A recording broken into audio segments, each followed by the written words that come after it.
యెషయా ప్రవక్త గ్రంథము 30వ అధ్యాయం. యెషయా గ్రంథము 30వ అధ్యాయము 18వ వచనం నేను చదువుతున్నాను, దయచేసి చూడండి. కావున మీ యందు దయ చూపవలెనని యెహోవా ఆలస్యము చేయుచున్నాడు, మిమ్మును కరుణింపవలెనని ఆయన నిలువబడి ఉన్నాడు. యెహోవా న్యాయము తీర్చు దేవుడు, ఆయన నిమిత్తము కనిపెట్టుకున్న వారందరూ ధన్యులు. చిన్న మాట మనం ప్రారంభించాము. దేవుడి తల్లి వందనాలు, సహాయకుడా కనుగరించండి. కొద్ది మాటలు మాకు అనుగ్రహించి ఒప్పుకోలు పొంది మీరిచ్చే జీవంలో పాల్గొన్నట్టుగా ఈ మంచి సమయాన్ని దేవునికరంగా ఉంచండి. వాతావరణం చాలా ఇబ్బందికరంగా మారుతుంటుంది. దేవ, మరి ఈ ప్రతికూల వాతావరణానికి అనుకూలంగా మా శరీర ధర్మాలు మారకపోతే బలహీనపడేటటువంటి అవకాశం ఉంది నాయన. ఈ ముఖపోతలో మీ సమయాన్ని మీ సన్నిధిలో వెచ్చిస్తూ ఉండగా ఎటువంటి బడదికు మేము ఎవరూ గురి కాకుండా మీ కృప చేతనే ఈ సమయాన్ని సద్వినియోగం చేసుకునే జ్ఞానం నాకు ఇచ్చి ఇదిచ్చే జీవంలో యోగ్యంగా పాల్గొనలు పొందే ధన్యతను అనుగ్రహించమని చేరువచ్చిన మా అందరి చుట్టూ కంచె వేసుకుంటున్నాం. రావాల్సిన ప్రియులను మా మధ్యకైతే నడిపించండి. తన తండ్రి మీరిచ్చే జీవంలో పాల్గొంటూ వెళ్ళినట్లుగా చక్కని జ్ఞానం తెలివిని సమయోచిత నడిపిస్తూ మాకు అనుగ్రహించున్నాను. చదువుబడిన లేఖన భాగాన్ని చేతులకు అప్పగిస్తూ మీ సమయోచిత నిధిలో నుంచి అవసరమైనటువంటి సహాయాన్ని, సమయోచిత సహాయం దొరికే మీ కృపలో నుంచి మాకు అవసరమైన సహాయం అందించి మాకు కావలసిన హెచ్చరిక అందించిన యోగి దాసుని చేరవచ్చిన అనుమతులను చేతులు అప్పగించుకుంటున్నాను. ఈ కృపను బట్టి మాత్రమే సహాయం చేయమని యేసునామమున ప్రార్థించి వేడుకుంటున్నాము ప్రభువుని. ఆమేన్. దేవుని స్తోత్రం. హల్లెలూయా. ప్రియులారా, చదువుకున్నటువంటి లేఖన భాగంలో గమనించినట్లయితే మరలా రాత్రి వేళ చదువుకున్నట్లుగా ధన్యతల గురించే మరలా ఒక మాట చదువుకున్నాం. ధన్యులు ఉన్నారు ఈ భూమి మీద. ఎవరు ధన్యులు అంటే మనకు 32వ కీర్తన జవాబు దావీదు ద్వారా మనకి ఇవ్వబడింది. యెహోవా చేత నిర్దోషి అని ఎంచబడేవాడు ధన్యుడు. ఆ ధన్యత కంటే మించినటువంటి ఇంకా ధన్యత ఇంకేమి మన జీవితాల్లో లేదు. అయితే అరణ్య యాత్రలో ప్రయాణం చేస్తున్నప్పుడు ఎవరమని చెప్పుకున్నాం? ధన్యులు అనుకున్నాం కదా. అవునండి, వాళ్ళేనండి అని పదే పదే ఆ సార్థక నామధేయులు కావాలి. అదేదో ప్రారంభంలో పేరు పెట్టి అలాగే పిలుపుకు తగినట్లుగా బ్రతికి కొంతకాలం అది కొనసాగి ఆ తర్వాత ఇంకో కొత్త పేరు వచ్చింది అనుకోండి. ఇప్పుడు మొదటి పేరు ఏమైపోయినట్లు పోగొట్టుకున్నట్టే కదా. ఏ ధన్యత అయితే యేసునాథుడు నీకు నాకు ఇచ్చారో అది కొనసాగించుకోవలసిన బాధ్యత ఎవరి మీద ఉన్నది? మన మీద ఉన్నది. కొనసాగవలసిన విధంగా ఏర్పాటు దేవుడు చేస్తారు. కొనసాగించుకోవలసిన బాధ్యత ఏమో మన మీద ఆధారపడి. అలాగే కొనసాగే సందర్భపు ధన్యత ఇక్కడ చదువుకున్నాం. ఏంటో ధన్యత? యెహోవా న్యాయము తీర్చు దేవుడు. అంటే పదే పదే దేవుడికి ఉన్నటువంటి క్రియాశీలక కార్యక్రమాలలో ఏమండి, ఆయన ఏమి చేసినా న్యాయ నిబద్ధతతో ప్రతి పనిని చేస్తారు. న్యాయంగా ఉండండి అని చట్టం చేసిన ఆయనే చెప్పువారు మాత్రమే ఉండిపోకుండా అది శాసించిన ఆయనే, ఆ రూలును ఫామ్ చేసినటువంటి ఆయనే, ఆ రూలును పాటిస్తున్నటువంటి ఏమండి ఆచరించేటటువంటి వ్యక్తిగా మాదిరికరంగా మన కళ్ళ ముందు కనిపిస్తారు ఆయన. అందుకే భక్తుడు అటు ఇటు బెసగడానికి వీలు లేదనమాట. అది ఆధ్యాత్మిక జీవితంలో క్రైస్తవ క్రమశిక్షణ అటు ఇటు బెసగడానికి ఎందుకు అవకాశం ఉండదో తెలుసా? ఇతర విశ్వాసాలలో పర్వాలేదులే అని అంటూ అనుకూలంగా ఈ లోకంలో కుటుంబంలో ఎన్నెన్ని గొడవలు ఉంటాయి, అలాంటి గొడవలే వాళ్ళకు కూడా ఉంటాయి. అక్కడున్న గొడవల్లో కొన్ని యాస్టీజ్గా మన కుటుంబాల్లో భార్యాభర్తల మధ్య, అన్నదమ్ముల మధ్య, ఆస్తిపాస్తుల విషయాలు, ఆడపిల్లల విషయాలు ఏమండి ఈగోకు పోయి కుటుంబాలు సమాజంలో గొడవలు అవుతాయా? కొన్ని చరిత్రలు, కొన్ని విశ్వాసాలు మనం చదువుకుంటూ ఆ కథలు వింటూ ఉంటే మర్చిపోతున్నట్టు ఆ కథలు ఇక్కడున్నట్టు ఉంటాయి కనుక నాయకుడే చేస్తే మనం చేయడం తప్పేంటి అని మనకి ఇప్పుడు ఏమవుతుంది ఒక దారి. ఆ వెసులుబాటు క్రైస్తవ్యంలో ఉండదు. అది వచ్చింది. రూల్ మేకర్ అయినా బ్రేక్ చేసే సర్వాధికారాలు ఉన్నాయి. ఆయనకు అనుకూలంగా ఆయన బ్రేక్ చేసుకుని వెళ్తే ఈ కారణాన్ని తీసుకొని ఒకవేళ నా పిల్లలు అయితే మనం కూడా అప్పుడప్పుడు చుట్టేయచ్చు, వాటిని అవసరం ఉన్నప్పుడు వాడవచ్చు, మనకి అవసరం కాదనుకున్నప్పుడు పక్కన పెట్టవచ్చు అనే వైఖరి ఎక్కడ వచ్చేస్తుందని ఆయన ఆచరిస్తూ మనకు మాదిరి చూపిస్తున్నారని దేవుని స్తోత్రన్నారు. కనుక దేవునికున్న పోర్ట్ఫోలియోలో ముఖ్యమైనది ఏంటి? ఆయన న్యాయమైన తీర్పు తెలుసు. అలాగే న్యాయమైన తీర్పు కొరకు ఆయన నిమిత్తము కనిపెట్టుకుని వారందరూ ధన్యులు. అంటే ఇప్పుడు ఇందాక చెప్పుకుని ఉపోద్ఘాతానికి లింక్ పెడతాను. యెహోవా చేత నిర్దోషి అని ఆత్మలో కప్పటం లేని వానుగా దేవుని చేత సర్టిఫై ఎవరు చేయబడి ఈ జడ్జిమెంట్ కాపీ ఎవరు పంపుకుంటారు? వారెవరు? ధన్యుడు. ఈ ధన్యుడు ప్రతినిత్యం ప్రయాణంలో అడుగడుగున దేవుని న్యాయస్థానం ముందు దేవుని చేత మరలా ధన్యుడిగా తీర్పు పొందుతారు. ఎట్లా పొందుతారు? న్యాయమైన తీర్పు దేవుడు తీరుస్తారు. అలాగే ఆ తీర్పు కొరకు కనిపెట్టుకున్న భక్తుడు దేవుని ముందు నిలుచుకుంటాడు. అలాంటి చిన్నపాటి ప్రతినిత్యపు ఈ తీర్పుల గుండా ప్రయాణం చేసిన ప్రతిసారి బేషుగ్గా ఒట్టెక్కుతున్నాడు అనుకోండి. ఇప్పుడు ఆవిడ్ని ఆయన ఏమని పిలవచ్చు? ఇప్పుడు వాళ్ళు ఏమని పిలవచ్చు? ఏ పేరు పెట్టారో అదే పేరు కొనసాగుతుందన్నమాట. అలాగూ మన జీవితంలో ఈ ధన్యత అనేది పోగొట్టుకోకుండా ఇప్పుడు టాపిక్లోకి వెళ్దాం. మొదటి విషయం ఏంటి? ఈ భూమి మీద ధన్యుడెవరు అంటే యేసయ్య చేత నిర్దోషి అని ఎంచబడినవాడు. ఆ ధన్యుడనేవాడు దాన్ని కొనసాగించుకోవాలంటే ఏం చేయాలి? దేవుని న్యాయమైన తీర్పు దగ్గరకు వెళ్ళాలి. ఆ తీర్పులో ఎన్నిసార్లు మనం ఒడ్డెక్కుతామో అన్నిసార్లు ఈ ప్రయాణం అంతటి యాత్ర అంతట్లో మన పేరుకు డ్యామేజ్ లేదు. అలా డ్యామేజ్ లేకుండా ధన్యతను కొనసాగించుకున్నంత కాలము అప్పుడు ఏమని పిలవచ్చు? ప్రభువైన యేసు రమ్ము, మరణాత రమ్ము, ఇదిగో మేము రెడీగా ఉన్నాం. ఎందుకంటే ఆ పేరుకి అక్కడ డ్యామేజ్ రాలేదు.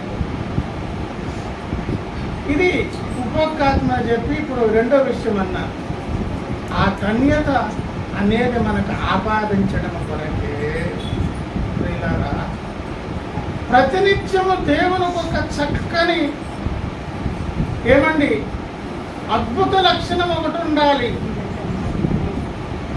ఆ లక్షణం అనేది ఆయన చూపకపోతే, మనం పాత్రడం కాకపోతే ముందుకు మన యాత్ర కొనసాగుతుంది. అదే చదివామేమని? మీ యందు దయ చూపవలెనని, మిమ్మల్ని కరుణింపవలెనని ప్రతినిత్యం. ఇదిగోండి ఈ ఎడమ వైపు కుడివైపు ఉన్నటువంటి గుండె సందు కొంచెం ఇలా లెఫ్ట్ వైపు అనమాట. ఏమైనా గుండెగా ఏమీ అటు ఇటు వెళ్ళిపోయి కంప్లీట్ ఎడమ వైపు ఉండదు. సెంటర్ చేస్తే సెంటర్ కంటే కొంచెం లోపల కొడుతుంది. చిన్న గొల్లలాగా పెట్టి అక్కడ పెట్టారనమాట. అనుకోకుండా ఏదైనా దెబ్బ తగిలితే దేనికి డ్యామేజ్ కాకూడదని చిన్న సందు లాంటిది ఏర్పరిచి అక్కడ పెడితే అది కొంచెం ఒకసారి ఒక రైతుకేమో ఎక్స్రే తీస్తే లెఫ్ట్ సైడ్ గుండె కనిపించారు. పేపర్లో చదివారు, ఎవరైనా చూసారా? ఏమా గుండెకెళ్ళే మనిషిలా పట్టుకున్నాడు అబ్బా అని ఆశ్చర్యపోయారు. చదవలేదు ఎవరు? ఓ పెద్ద పెద్ద టామ్ అయిపోయింది. అప్పుడు ఏం చేశారంటే క్లియర్గా తీస్తే అది కొంచెం రైట్ సైడ్ అనుకోకుండా ఒక్కోసారి నిర్మాణాల్లో అటు ఇటు అవుతాయి. ఎందుకని అవుతాయి చెప్పండి? అటు ఇటువంటి ఎందుకు అవుతాయి? మెకానికల్ చేశాడండి బాబా, ఇంజనీర్ అలా చేశాడు. ఎవరు చేశారంటండి? అదే బిల్డింగ్లు అన్నీ కట్టి ఈ బిల్డింగ్ ఎలా కట్టారంటే ఏం చేయమంటే ఇక్కడికి వచ్చాక ఆ ఇంజనీర్కి అలాగెందుకు అనిపించిందో, ఆ మేస్ గారు ఎందుకలా కట్టాలనుకున్నాడు అన్ని ఒకలాగా వచ్చి ఇది ఒకటిలాగా వచ్చిందన్నమాట. ఎవరు చేశారంట? ప్లాన్ ఇచ్చిన ఇంజనీర్ గారు కట్టినటువంటి ఆ పనివారు. మరి అది మనుషులు కాబట్టి అలా చేస్తారు. ఈ సడన్గా లెఫ్ట్ సైడ్ ఉండాల్సిన గుండెకి రైట్ సైడ్ ఎందుకు? ఈ నిర్మాణకులు ఎవరు? ఇది ఎవరైనా నిర్మాణం చేశారు? ఈ ఒక్కడు మాత్రం వేరే ఎవడో చేసి ఉంటాడా? ఏసై అలాగెందుకు చేస్తారంటే ఎప్పుడో ఒకేలా చేసి ఇంకో రకంగా భిన్నంగా ఆయన చేయడం చేత కాదని అనడానికి అవకాశం లేకుండా కావాలని దేవుడు చేస్తాడు. ఏ ముఖానికి ఏ ముఖం ఇంకా పోలకూడదు. భూమి మీద ఈ 750 కోట్ల ప్రజలకు ఏ వేలిమిత్రులకు ఇంకో వేలిమిత్రులకు సంబంధమే ఉండదు. ఏ మనిషికి పోలిక ఉండదు. మళ్ళీ ఇంకో 7 ఉంటారండి పోలికలు ఉండదు. అంటే ఎటు నుంచి ప్రశ్నించి దేవుని ముందుకు వెళ్ళినా అవతలోడు క్వశ్చన్ చేసేవాడు ఓడిపోవాలి. అందుకే నేను కూరలు ఉంటే ఒకలాంటి కూరలు రెండోసారి వండలేక సేమ్ టేస్ట్లో వండి మళ్ళీ సేమ్ టేస్ట్లో వండరు చేతకాదు. దేవుడు సేమ్ టేస్ట్లో వండగలరు, డిఫరెంట్ టేస్ట్లో కూడా వండగలరు. అందుకే ఈ గుండెకాయ లెఫ్ట్ వదిలిపెట్టింది. ప్రభునందు ప్రియులారా, దేవునికి ఉన్నటువంటి లక్షణాల్లో మంచి లక్షణం ఏంటంటే మనలను మన యందు దయ చూపాలి, మనలను కరుణించాలి. దేని కొరకు చెప్పండి? ఈ పని ఆయన చేయకపోతే ఈ ధన్యతలో ముందుకు కొనసాగము. ఈ పని దేవుడు చేయకపోతే ధన్యులము కాలేము. అసలు ధన్యత కూడా ఎవరికి ఇచ్చారని రాత్రి చెప్పుకున్నామండో. ఆ ధన్యత ఎవరికి పడతారు? ఎవరు? యాకోబు. ఏమండి యాకోబు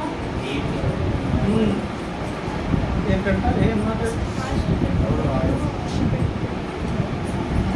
యాకోబు దేవుడు ఎవరికి సహాయం? యాకోబు దేవుడు ఎవరికి సహాయుడగును? అది పాడగల ఎవరికి యాకోబు దేవుడు ధనుడు. ఆయనేమో యాకోబు దేవుడు ఉండాలనుకుంటున్నారు. ఆయన ఎందుకు ఉండాలనుకుంటున్నారు తెలుసా? మనం యాకోబులుగా ఉన్నాడు. ఈ యాకోబులు ధన్యులుగా చేయాలంటే దేవుడు ఇంకో పని చేయాలి. కరుణించక తప్పదు, దయ చూపక తప్పదు. ఏ పరిస్థితుల్లో, ఎటువంటి సందర్భాలలో అనంటే దేవుడే కనికరించి కరుణ చూపాల్సిన పరిస్థితి ఏర్పడిందా? దయ చూపాల్సినటువంటి సందర్భం ఏర్పడుతుందంటే తప్పకుండా దేవునికి అనుకూలమైన పరిస్థితి అక్కడ ఉండలేదు.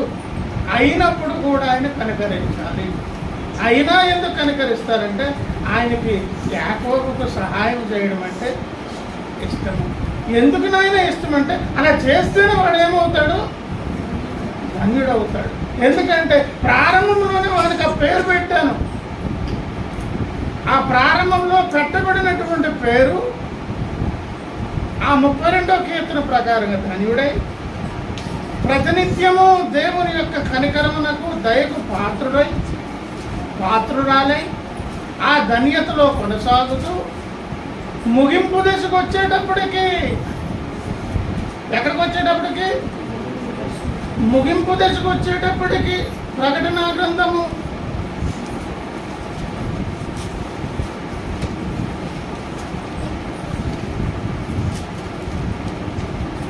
ఆ,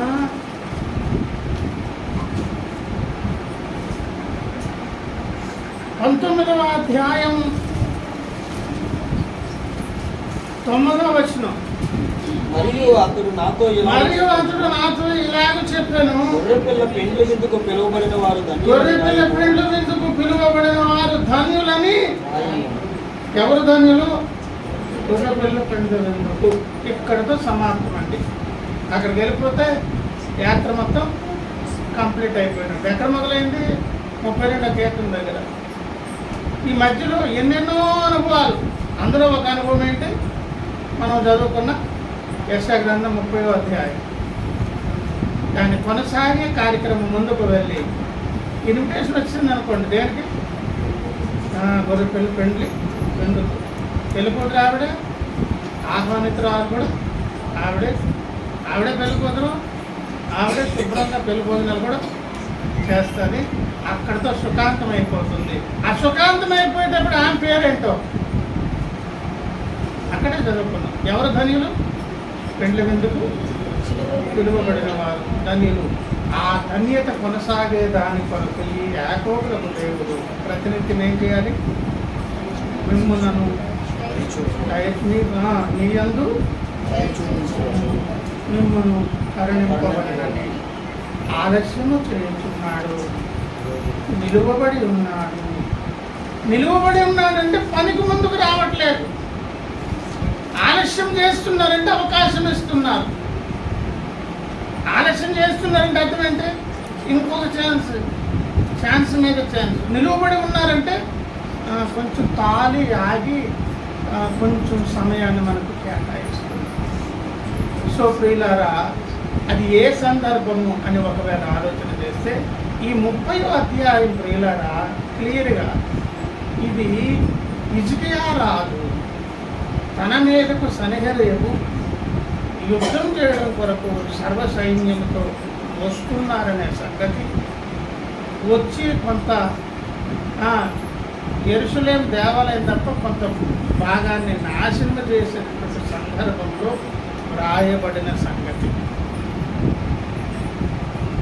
ఏ టైంలో అన్నాను?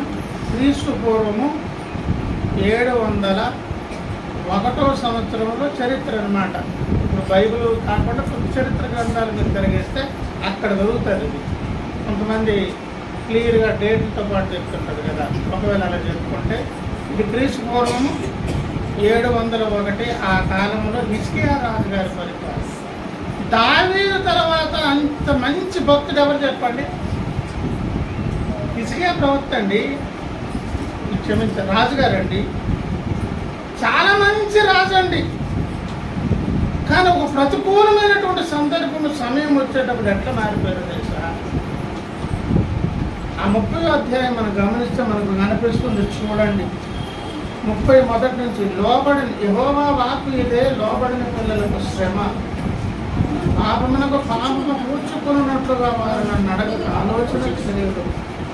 నా ఆత్మ నియమింపని సంధి వారు నా నోటి మాట విచారణ చేయక ఫరో బలము చేత తాము బలపరుచుకుంటకు ఐగుప్తు నీడను శరణు తెచ్చుటకు ఐగుప్తునకు ప్రయాణము ఫరో వలన కలుగు బలము మీకు అవమానకరము. ఐగుప్తు నీడను శరణు చొచ్చుట వలన సిగ్గు. అక్షరార్థంగా ఇలా చూడండి, ఇంతమంది ఈ టాపిక్ మాట్లాడుతారు. ఐగుప్తు నీడను ఆశ్రయించడం, ఫరో సహాయం కోరడము అనగా మనం చెప్పుకున్నాం ఏమని? లోక బలాన్ని ఈ లోకం మీద ఆధారపడడం. యథార్థంగా జరిగిన సంభవం ఏంటన్నాను? అక్షరార్థంగా జరిగిన సంభవం ఏంటి?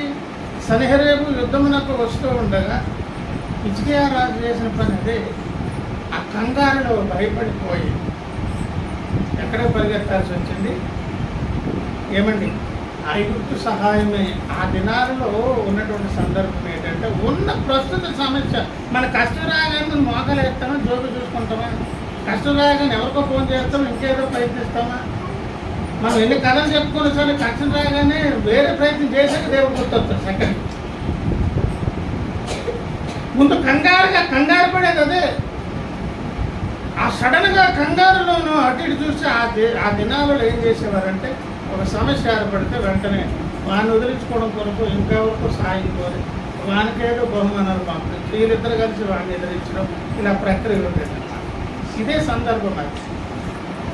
ఆ సందర్భానికి కారణాలు కూడా మనకు అక్కడ కనిపిస్తాయి. చూడండి, అక్కడ ఎన్నో విషయాలు. వీళ్ళరా 9వ వచనం, వారు తిరుగుబడు అబద్ధమైన పిల్లలు, యెహోవా ధర్మశాస్త్రం విననొల్లిన పిల్లలు, దర్శనము చూడవద్దని దర్శనం చూసి వారికి చెప్పవారును, యుక్తవాక్యములను మాతో ప్రవచింపబడి మృదువైన మాటలుగా నాతో పలకడి, మాయా దర్శనములు కొనడి, అడ్డము రాకుండి, త్రోవ నుండి తొలగుడి, ఇశ్రాయేలు పరిశుద్ధ దేవుని సంగతి మా ఎదుట. అంటే ఈ లక్షణాలు అంటే ఏం చెప్పండి? దేవుని సన్నిధిలో కనపడదాం, దేవుని యొక్క సహాయం కోరుకుందాం, ఆయన ఏం చెప్తే ఆ రకంగా మనం ఇవేమీ కాదు అసలు.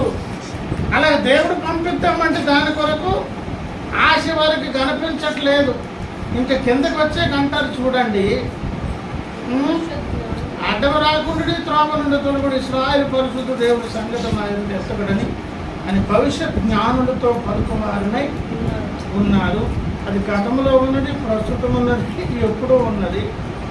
ఆ తర్వాత కిందకు వచ్చాక 12లో, అందుచేతను ఇశ్రాయేలు యొక్క పరిశుద్ధ దేవుడు ఇలాగూ మీరు ఈ వాక్యము వద్దని త్రోసివేసి బలత్కారమును కృత్రిమమును నమ్ముకొని, దేని నమ్ముకొని? బలత్కారమును కృత్రిమం అంటే అర్థం ఏంటండి? ఆల్రెడీ ఏదో ఒక ఉన్నది కాకుండా లేనిదేదో, ఇప్పుడు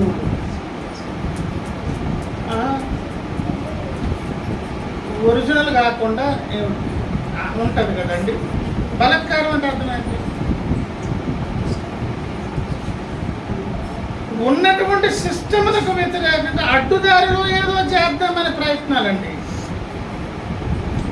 అడ్డదారిలో వెళ్దాం, షార్ట్ కట్లో వెళ్దాం, ఏదో ఒట్టెక్కుదాం, సమస్య నుంచి బయటతే చాలు, దీని కొరకు అంత అవసరమా, అదెందుకు, ఒక నిర్లక్ష్యమైనటువంటి విధానం భక్తి జీవితంలో. బలత్కారము అలాగే కృత్రిమము నమ్ముకొని అట్టి వాటిని ఆధారము చేసేటువంటిది కనుక ఈ దోషము మీకు ఎత్తైన గోడ నుండి జోగి పడబోవచ్చున్న గోడ అండవలే. ఇప్పుడు ఆల్రెడీ గోడ పడడానికి రెడీగా ఉంది, ఆ చివరి ఎడ్జ్ కూడా పడిపోబోతుంది. దానికి చేరపడదాం అనుకున్న పరిస్థితి ఏమవుతుంది చెప్పండి? ఆ జోగి పడబోవచ్చున్న గోడ అండవలే అవును, అది ఒక్క క్షణములోనే హఠాత్తుగా పడిపోవు. దేవునితో సంప్రదింపులు లేకుండా అక్కడ యుద్ధం చేయాలా, భక్తిలో ముందుకు వెళ్ళాలా, ఇంకే దైవిక కార్యక్రమం చేయాలా, లేకపోతే సమస్య నుంచి పట్టెక్కాలా, ఏదైనా కానీ ప్రియులారా ఒరిజినల్కు వ్యతిరేకంగా కృత్రిమము లేకపోతే బలత్కారం అంటే అడ్డుతావులు, షార్ట్కట్లు, ఏదో చేస్తాను ప్రయత్నాలు లాంటివి ఏదైనా భక్తి జీవితంలో చేస్తారంట. అది ఎలాంటిదంట? పడే గోడ మీద ఆనుకునేటట్టు కిందకు వచ్చాకంటారు చూడండి, కుమ్మరికుండ పగులు కొట్టబడినట్లు ఏమీ విడిచిపెట్టక దాన్ని పొయ్యి నుండి నిప్పి తీయటట్టు, కానీ గుంట నుండి నీళ్లు తీయటట్టు దానిలో ఒక్క పెంకైనను అంటే మిగిలిన మొక్కలు ఏవో పనికి వాడుకుంటారు కదా, అంత చిందరవందరగా చిన్న చిన్న మొక్కల కింద కట్ చేయబడి అసలు అది పనికి రాకుండా పోతుంది. ప్రభువును ఇశ్రాయేలు పరిశుద్ధ దేవుడు యెహోవా ఇలాగూ సెలవు ఇస్తున్నాడు. సరే, ఆ మాట చెప్పుకోకముందు ప్రియులారా ఆ ఐగుప్తు గురించి కూడా చెప్పారు. 7వ వచనం చూడండి, ఐగుప్తు వలని సహాయము పనికి మాలినది, నిష్ప్రయోజనమైనది. అందుచేతను ఏమి చేయక ఊరకుండా గప్పాల మారని దానికి పేరు. ఏమి చేయకుండా గప్పాల మారి ఈ భూమి మీద సత్యదేవుడిని యేసయ్య ద్వారా మనకు దేవుడిచ్చినటువంటి అవకాశాలు కాకుండా ఎంతెంత సిద్ధాంతాలు, జ్ఞానాలు, తెలివితేటలు, చాతుర్యం, ఎన్నెన్ని సిద్ధాంతాలు ఎన్ని ఉన్నా కూడా అవన్నీ ఏంటో ఈ గప్పాల మీద మాట్లాడవన్నీ కూడా నేను తప్ప తండ్రి వద్దకు ఇంకా దారిగా ఉండే అవకాశం కరాఖండగా చెప్తుంది యేసయ్య మార్గదర్శనం. మిగతావన్నీ అది లోకమా ఇంకొక సిద్ధాంతమా ఈ భూమి మీద స్థాపించబడి ఏమైనా కానివ్వండి అవేం చెప్పండి గర్భాలు మారలే, నిష్ప్రయోజనమైనవి, పనికి మారినవే ఇవన్నీ దేవుడు చెప్తున్నటువంటి మాట. ఇలాగూ లోకమును గురించి మనం ఏర్పరచుకున్నటువంటి షార్ట్కట్ మార్గాలను గురించి ఇలాగూ దేవుని యొక్క చిత్తమునకు విరుద్ధమైన ఏవైనా కృత్రిమము ఏది మనము స్థాపించినా కూడా అది ఎట్లాంటిది జోగి పడబోచున్న గోడను అనుకున్నట్లుగాను మట్టి కొండను పగలగొడితే అది దేనికైనా పనికి వస్తుందా? ఎందుకు పనికిరాంది గాను యేసయ్యను ప్రక్కన పెట్టేటువంటి పరిస్థితి. అంటే ఇప్పుడు దేవుడు ప్రజలు ఏ పరిస్థితులు ఉన్నారు? ఎందుకు కరుణించాల్సి వస్తుంది? ఇప్పుడు దేవుడు కరుణించకపోతే, దయ చూపకపోతే ధన్యుడు అనే పేరుకు వారు సార్థక నామధేయులుగా ఉచితమైన తన కృప చేత ధన్యులను చేశారు. ఆ ధన్యతను కొనసాగించాలని దేవుడు అనుకుంటున్నాడు. దుష్టుడేమో వాడి ప్రయత్నం చేస్తున్నాడు. దేవుని భక్తుడే హిజ్కియా వచ్చిన తర్వాత ప్రజల్లో కూడా గొప్ప మార్పే వచ్చింది. కానీ అనుకుని ఒక హఠాత్ పరిమాణం వచ్చి ఒక సంభవము పరిస్థితి ఏర్పడినప్పుడు ఏం చేశారో తెలుసా? తెలియకుండానే ఎటు ఆశ్రయిస్తున్నారు? మరలా ఫరో సాయం కోరుకుందాం, లేకపోతే వేరే రెమెడీ ఏర్పరచుకుందాం, ఇంకొక త్రోవలో ఈ సమస్యను ఎలాగో పరిష్కరించుకుందాం. భక్తి జీవితంలో ఈ నానా విధాలైన యేసయ్యని ప్రక్కన పెట్టి ప్రయత్నించే ప్రయత్నాలన్నీ ఇట్లాంటివి. ఇలా ఉండి ఒకవేళ యుద్ధానికి వెళ్తే వారి పరిస్థితి ఎట్లుంటుందో కిందకు వచ్చాక చెప్పారు చూడండి. ఏమండి కిందకు వచ్చాక అన్నారు, ఏమన్నారంటే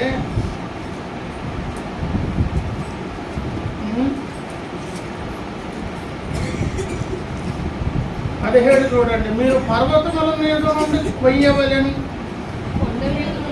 కొండ మీద నుండి జెండా వలెను.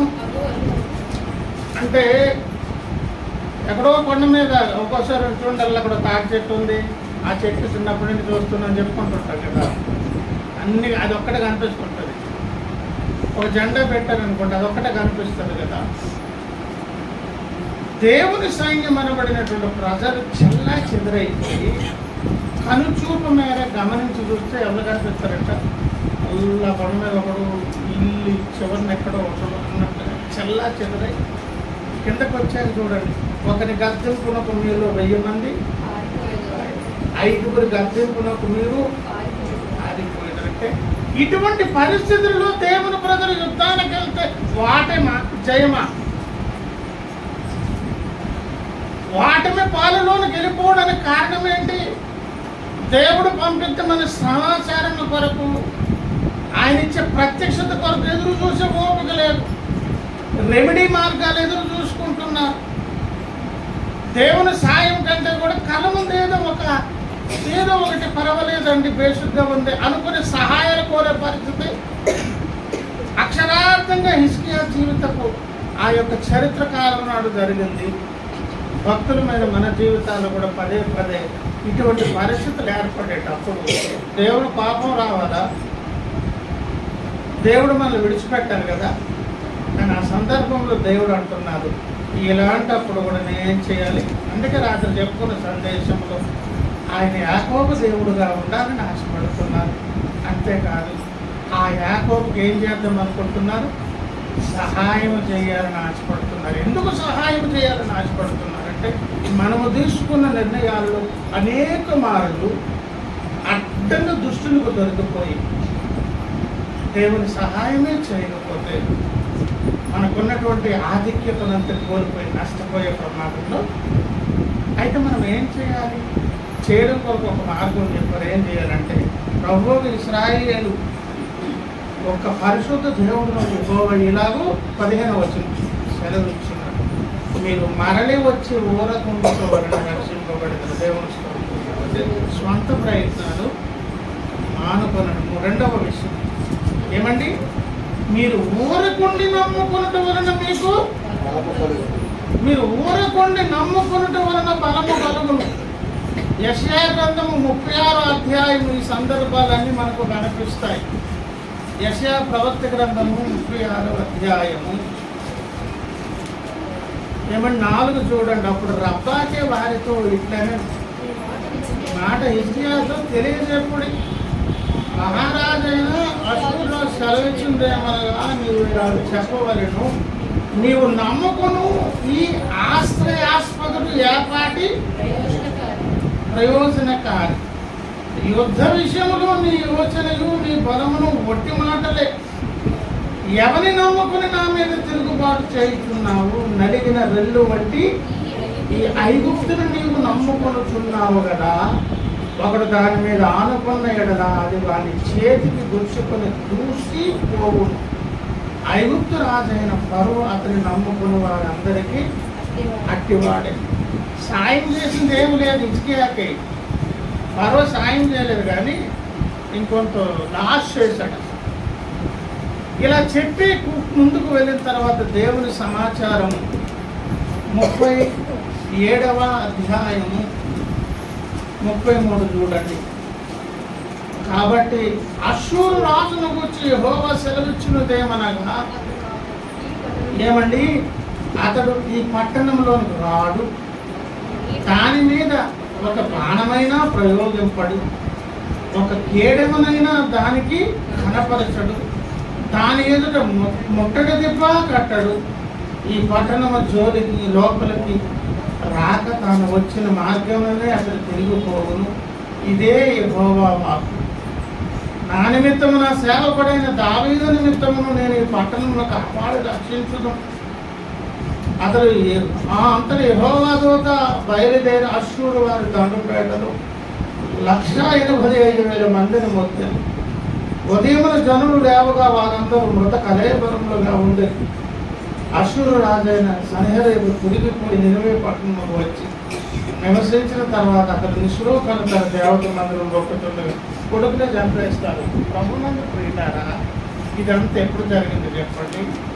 ఇక్కడ చదువుకున్న 15 తర్వాత చెప్తారు ఏమని, మీరు ఏం చేయాలి, మరలి వచ్చి ఊరకుండి నమ్ముకున్నటవలన బలము కలుగును. అలాగే ఊరకుండి వచ్చి ఊరకుండుట వలన ఏం చేస్తారు, రక్షింప. అక్షరార్థంగా హిజ్కియా కాలం నాడు దేవుని ప్రజలు దేవుని సన్నిధికి వచ్చారు. ఆ ఉత్తరాన్ని హిజ్కియా పరిచాడు, కన్నీళ్ళు పర్యంతమే ప్రార్థన చేశారు. దేవుడు జవాబిచ్చారు. సాయం చేస్తున్నటువంటి ఆ యొక్క ఐగుప్తును కూడా విడిచిపెట్టలేదు వాడు. ఏమండి, ప్రభునందు ప్రియులారా, భక్తి జీవితంలో కూడా మనము కూడా అప్పుడప్పుడు ఏం చేస్తుంటామని చెప్పండి. ఏమండి, ఏం చేస్తాం? సంప్రదింపులు దేవునితో మానేస్తాం, మన ఇష్టానికి బ్రతుకుతూ మనకు నచ్చినట్టు చేస్తూ ఎన్నో రెమెడీ కార్యక్రమాలు, అడ్డదారులు, ఏదో విధంగా దేవుణ్ణి మెప్పిద్దామనేటువంటి ప్రయత్నాలు మనం చేస్తూ ఉంటున్నప్పుడు అది మనకు నష్టమని ఎరిగి దేవుడు ఏం చేస్తున్నా చెప్పండి, ఆయనే దిగి వచ్చి మరల మనకు అవకాశాలు ఇస్తున్నారు. దేవుడు స్తోత్రం. ఎందుకు చెప్పండి, మనలను ముందే తన కొరకు నిర్ణయించుకున్నారు. ఆనాడు ఇశ్రాయేలు జనాంగమును దేవుడు తన కొరకు ప్రత్యేకించుకున్నాడు. నీవు నేను జగత్ పునాదికి ముందే మనం ఎక్కడున్నామంటండి, ఎఫెసీయులకు రాసినటువంటి పత్రిక 1వ అధ్యాయం 4-6 వచ్చిన ఉన్న భాగాల్లో ఉన్నటువంటి మాట చూద్దాం ఒకసారి. యేసుక్రీస్తు ద్వారా తనకు కుమారులనుగా స్వీకరించుటకై మనలను ముందుగా తన కోసం నిర్ణయించుకొని మనము తన ఎదుట పరిశుద్ధులము నిర్దోషులమునై ఉండబడినని జగత్తు పునాది వేయబడకమునుకే ప్రేమ చేత ఆయన క్రీస్తులో మనలను, అప్పుడే మనమున్నాం.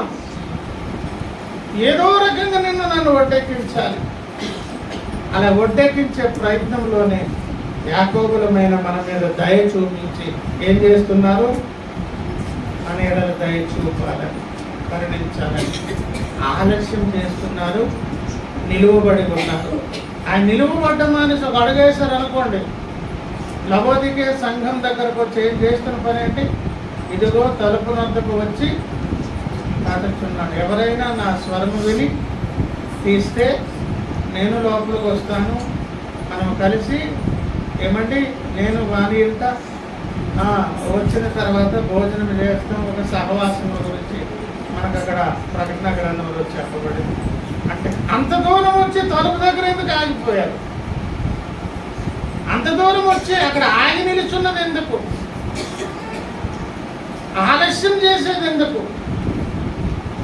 ఏమండి ఎంత ఇప్పుడు 25వ అధ్యాయం మనకు మత్తయి సువార్త కూడా ఒకసారి చూడండి. ఒకసారి మత్తయి సువార్త 25వ అధ్యాయం.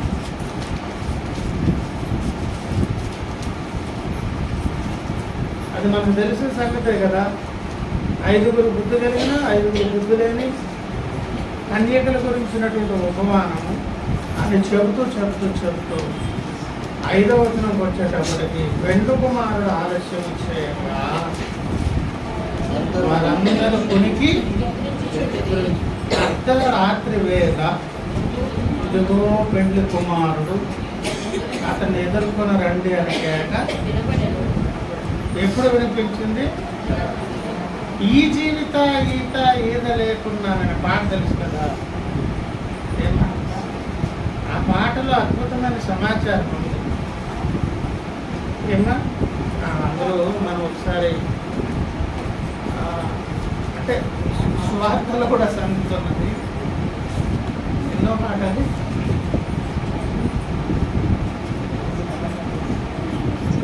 రెండు 67.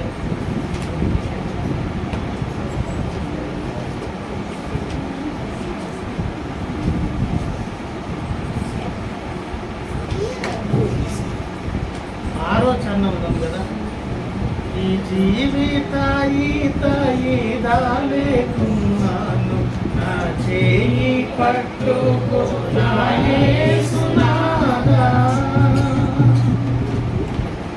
ఈ జీవిత ఈదాలేకున్నాను నా చేయి పట్టుకున్నాయేసునాదా.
అన్ని జాముల్లో కూడా ఎదురు చూసాడట. ఆ తీరుబాటుగా ఏ జాములో వస్తున్నారు, ఏ జాములు వస్తున్నారు? 25వ అధ్యాయంలో ఇదిగో పెండ్లి కుమారుని కేక ఎప్పుడు కనిపించబడింది? అర్ధరాత్రి. ఏమంటే తెస్సలోనిక 2వ పత్రికలో ఆ దినమైనను గడియైనను మనకు తెలియదు అన్నారు కానీ జాము తెలుసండు. లోకులు నెమ్మదిగా ఉన్నది, భయమేమీ లేదని వాళ్ళు ఎంజాయ్ చేసి సంబరాలు చేసుకుంటూ ఉంటే గర్భిణీ స్త్రీకి ప్రసవ వేదన వచ్చి హఠాత్తుగా వేదన లోకం మీదకి వస్తుంది, భక్తుల మీద కాదు. మీరు చీకటి సంబంధులు కాదు, మీరు ఎవరు? వెలుగు సంబంధులు. మనకు జాము తెలుసంటూ ఆ జాములు దేవుడు ముందే తెలియజేశారు, పాట రూపంలోనూ సువార్తల్లోనూ చెప్పారు. 4వ జాము నేను కొన్నిసార్లు నేను అబ్జర్వ్ చేస్తాను. రాత్రి పెద్ద తుఫాన్ వచ్చింది, లేకపోతే సునామీ వచ్చింది, లేకపోతే ఏదో జరిగింది, ఆ ఊరంతా కొట్టుకుపోయింది, లేకపోతే మొన్న ఇక్కడ పాలిమర్స్ కూడా, అది కూడా మధ్యరాత్రి ఎప్పుడు కాదు, తెల్లదేమని. ఇవన్నీ మీరు ఎప్పుడైనా అబ్జర్వ్ చేయండి. ఎక్కడైనా ఏదైనా వస్తే చాలా మస్తుగా ఉన్నటువంటి 3 తర్వాత వచ్చేటువంటి ఆ తుఫాన్ అప్పుడే వస్తుంటాయి అన్నీ. ఈ లింకులేమో ఇవన్నీ తీరుబాటుకు మెల్లగా సర్దుకొని వస్తున్నారట ఎవరన్నా ఎన్నో జాములని. అంత తేమ ఎందుకో తెలుసా? అర్ధరాత్రి సమాచారం దేవుని స్తోత్రం. ఇదిగో పెట్టిన కుమారుడు. ఇప్పుడు జరుగుతున్న భూమి మీద మహిమ జరిగిన పరిచర్య అర్ధరాత్రి ఇదిగో దేవుని పెండ్లి కుమారుడు అనే పరిచర్యే ఈ అంచకాల పరిచర్య. దేవుని స్తోత్రం. మన పరిచర్య పేరు ఏంటో తెలుసా? ఇదిగో పెండ్లి కుమారుడు. లేవండి, మీ దివిటీలు సర్దుకోండి, సిద్ధపరచుకోండి అని సమాచారం ఇస్తూ 4వ జాము ఆయన వస్తున్నప్పటికీ వీళ్ళు రెడీ అయిపోతారని ఎవరికి తెలుసు? దేవునికి తెలుసు. దేవుని స్తోత్రం. అంటే ఆయన రాకముందు పంపబడిన సమాచారం అంతకంటే ముందే దేవుని ప్రజలకు వచ్చేస్తుంది. వాళ్ళకి జాము తెలుసండి, రోజు గడియ తెలియదు, లోకానికి అసలు ఏమీ తెలియదు. అంతగా దేవుడు ప్రిపేర్ చేస్తూ అవసరమైన సమాచారాన్ని ఇస్తూ ఇదిగో పెండ్లి కుమారుడు, ఇదిగో పెండ్లి కుమారుడు, ఎప్పటికప్పుడు అవసరమైన సమాచారం. దానికి ముందు ఇస్తున్నటువంటి అవకాశాలు ఏంటి? మన ఎడల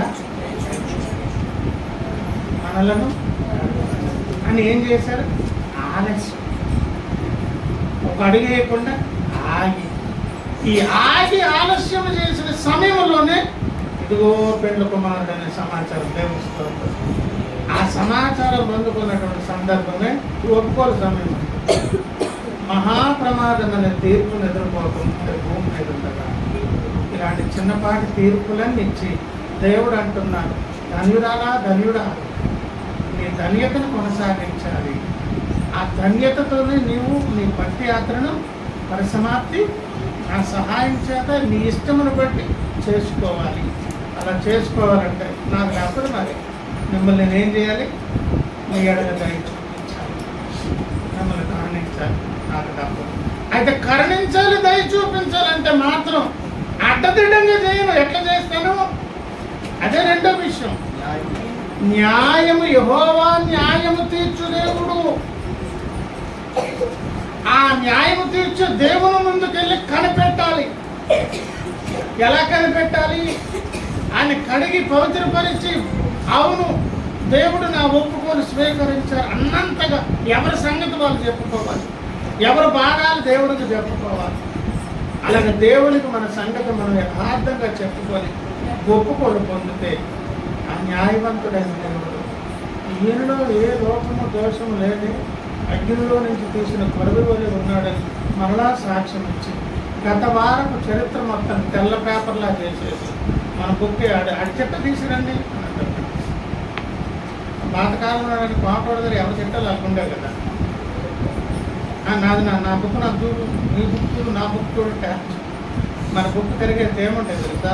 ఈ వారం దినాల పేపర్లు తెల్లగా ఉంటాయి, అర్థాలేసి దుర్చుడు చూసిన తెల్ల కాగితం తప్ప అందులో ఒక్కటేం ఉండదు అసలు. ఎప్పటికి అడిగేస్తారు? ఇంకా న్యాయవంతుడైన దేవుని ముందుకు న్యాయమైన తీర్పు తీర్చి దేవుని మనం వెళ్ళి ఏం చేయాలి? కనిపెట్టడం అంటే అర్థమేంటి? ఆయన కడిగి పవిత్ర పరిశుద్ధి చేసేందుకు ఎవరి సంగతి ఎవరు చూడాలి, చెప్పుకోవాలి. అయ్యా మీరు ప్రార్థించకపోతే దిక్కులేదు నాయన, అయితే కరుణించేదాని కొరకు ఏం చేయమన్నారు? పిల్ల బయట దేవ తెలిసి వచ్చి ఊరకుండటం వలన రక్షించబడతారు. వచ్చి ఊరకుండటం వలన ఏమవుతారు? ఏం బలం పొందుతాం?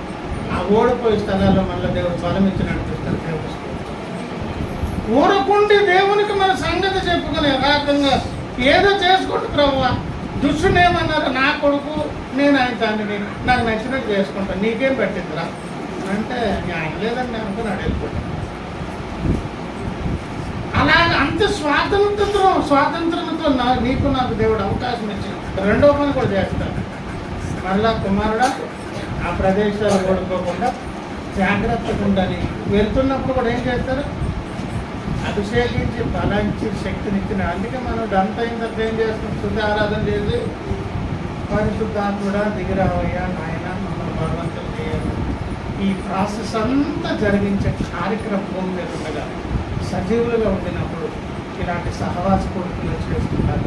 ఆ మంచి మేలు, ఆ ధన్యతలు ఇచ్చేదాని కొరకు పిలుస్తూ ఏమన్నారు? ఆ మార్గాలు ముగిద్దాం.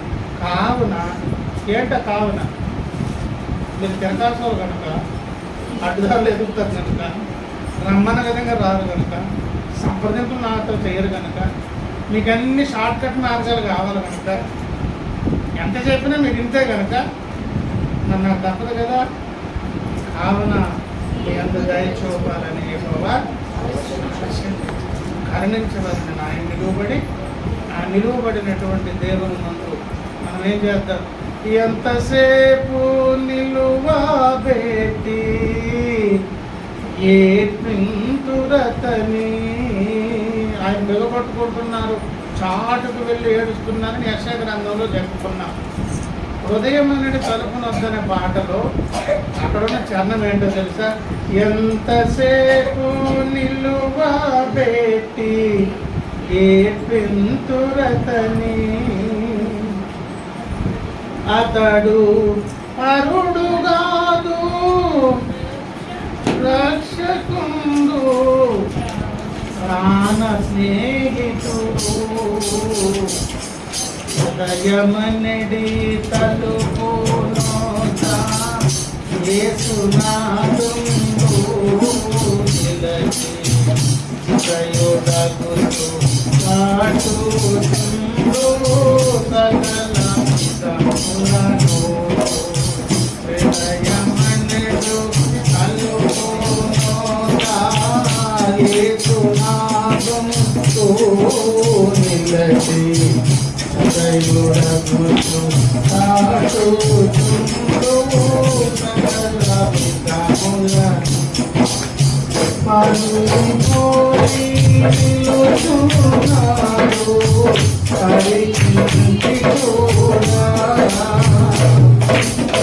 పరుపోయి నిలుచున్నాడు పరిచించి కూడా. నతడు పరుడు నాడు రాక్షసుడు మాన స్నేహితుడు హృదయమనడు తలుపునోత యేసునాదుండు సదయుడగుచు కాటుతుండు సకల మితములను.